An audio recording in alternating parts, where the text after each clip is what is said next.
नमस्कार, आप देख रहे हैं sports fact. India versus Australia के बीच T20 सीरीज का आगाज हो गया और ये वर्ल्ड कप के लिहाज से बेहद इंपॉर्टेंट सीरीज है। अब शुरुआत तो हुआ लेकिन जीत हुई ऑस्ट्रेलिया की। 208 रन इंडिया ने जरूर बनाए और लग रहा था कि भाई यहाँ से इंडिया की जीत की तरफ ही बढ़ेगा, लेकिन हुआ कुछ उल्टा।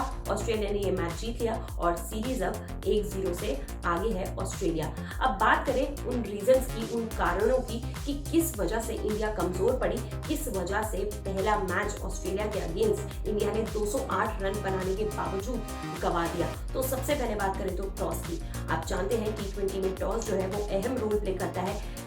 टॉस पर डिपेंड करता है कि आगे किसका पल्ला भारी होगा, क्योंकि टॉस जो है वो ऑस्ट्रेलिया ने जीत लिया था। रोहित शर्मा टॉस हार गए थे। गेंदबाजी करने का फैसला जो है ऑस्ट्रेलिया ने ले लिया था और वहां से जो है मुश्किलें इंडिया के लिए पहले से ही बढ़ गई थी। यानी जो पहली सीढ़ी है वो आप चढ़ ही नहीं पाए, क्योंकि ऑस्ट्रेलिया जो है वो टॉस जीत गया था।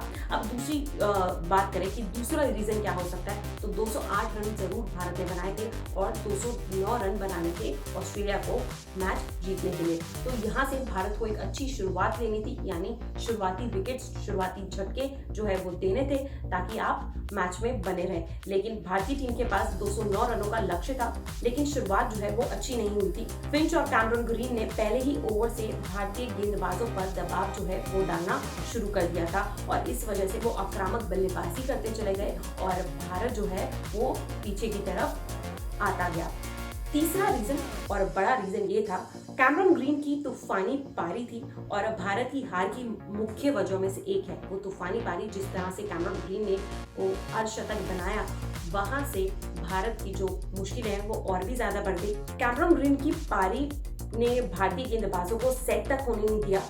वो अपनी जो लय है पूरी खो बैठे थे। जितने भी गेंदबाज हैं वो ट्राई जरूर कर रहे थे, लेकिन आक्रामक बल्लेबाजी जो है वो कैमरन ग्रीन कर रहे थे। अगर अब चौथे रीजन की तरफ बढ़े कि चौथा कारण क्या था इस हार का, तो वो था भारतीय फील्डरों ने भी इस मैच में बेहद खराब प्रदर्शन किया। जी हाँ, जो हमारी फील्डिंग थी, ये कंसर्न हमारा एशिया कप में भी रहा है और यहाँ पर भी देखा गया कि फील्डिंग जो है वो बेहद खराब रही है। अक्षर पटेल ने शुरुआत में ही ग्रीन का कैच छोड़ा था और केएल राहुल ने भी स्टीव स्मिथ का कैच छोड़ा था। हर्षल पटेल ने 18th ओवर में मैथ्यू वेड का भी कैच छोड़ दिया था और अगर टीम के खिलाड़ी ये मौका नहीं बना पाएंगे तो फिर आप जानते हैं कि जो रिजल्ट होगा वो नेगेटिव ही होगा। इतने सारे अगर आप कैच छोड़ देंगे तो फिर कैसे होगा। और आप जानते हैं यही गलतियां हमने एशिया कप के दौरान भी की थी और वही सेम गलती यहाँ पर भी हुई है। और अब आखिरी अगर रीजन की बात करें, जो सबसे बड़ा रीजन है वो है डेथ ओवर्स की गेंदबाजी। जी हाँ, डेथ ओवर्स में इस बार दोबारा से इंडिया के गेंदबाज फ्लॉप दिखे हैं। दोबारा से भुवनेश्वर के ऊपर प्रेशर आया और वो प्रेशर को हैंडल नहीं कर पाए।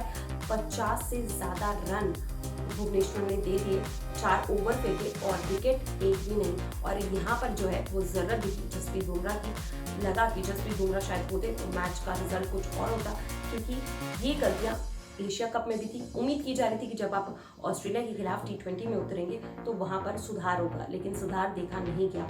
तो अब इंडिया के लिए एक तरह से अलार्म बज गया है कि यहाँ से अगर ये 5 गलतियां आप अगर दोहराते जाएंगे तो वर्ल्ड कप के आगे जाना बहुत मुश्किल हो जाएगा। वर्ल्ड कप में आप ज्यादा टाइम टिक नहीं पाएंगे। अब आपको जो ये मैंने 5 रीजंस बताए इंडिया के, क्या आपको भी लगता है कि यही रीजंस थे या फिर आपको इसके अलावा भी कुछ रीजंस लगते हैं कि ये भी रीजन हो सकता है इंडिया की हार का। भुवनेश्वर ने बहुत डिसअपॉइंट किया, ये चीज जरूर है। लेकिन अगर आपको ये वीडियो अच्छी लगी, ये जो मैंने 5 रीजन बताए आपको अच्छे लगे, तो वीडियो को जरूर लाइक करिएगा और चैनल को सब्सक्राइब करना बिल्कुल ना भूलें।